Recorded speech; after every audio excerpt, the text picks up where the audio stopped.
এই যে ঢুকতেছে না এইটা আচ্ছা এই যে এটা তো তুমি না কাজ সহজ করতেছি। আচ্ছা আচ্ছা করেন। নেন নেন এভাবে ছবি উঠে নেন হাত কাঁপায়েন না, এমনি টিপবেন ছবি। সবটা থাক সবটা থাক দিতে থাকো।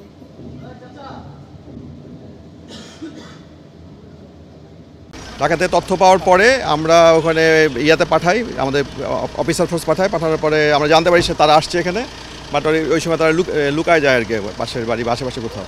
ওনার বাবাকে যে আর কি সুপার যার সাথে চলে আসছে মমিন, তার বাবাকে আমরা নিয়ে এসে জিজ্ঞাসাবাদ করি।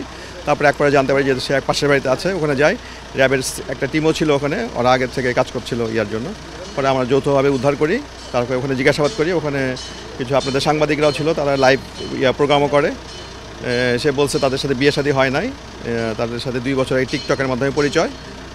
আর হচ্ছে যে তারা 2 দিন আগে আসছে আর কি, শ্যামলী বাসে করে তো নওগাঁয় আসছে আর কি। এই মোটামুটি বক্তব্য। এখন র্যাব জিজ্ঞাসাবাদ করছে, তারপর আমরাও জিজ্ঞাসাবাদ করেছি। র্যাবের সিভিল টিম আছে, তারা জিজ্ঞাসাবাদ করতেছে। এরপরে এ বিষয়ে পরে জানাবো। অপহরণের বিষয়ে আমরা এখন পর্যন্ত কোনো তথ্য পাইনি, এটা জিজ্ঞাসাবাদ করার পরে তারপর জানানো হবে। এটা মমিন হচ্ছে এখানে বাড়ি, নওগাঁ আরজি নওগাঁতে বাড়ি।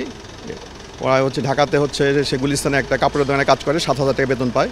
উনি একটা দোকানে কাপড়ের দোকানের কর্মচারী আর কি। এই ওই যে বললো টিকটকের মাধ্যমে পরিচয় হয়েছে। মেয়ের বাড়ি হচ্ছে বাকেরগঞ্জে, এখানে তার ফুপুর বাড়িতে থাকে মোহাম্মদপুরে, ওই বাড়িতে এসে থাকে আর কি। এটা তো এই বিষয়টা হচ্ছে ঢাকার বিষয়। এখন ঢাকাতে ওখানে মামলা হয়েছে কিনা অপহরণের ডিটেলস জানি না আর কি, ওখানে জেনে আর জানতে পারবো আর কি।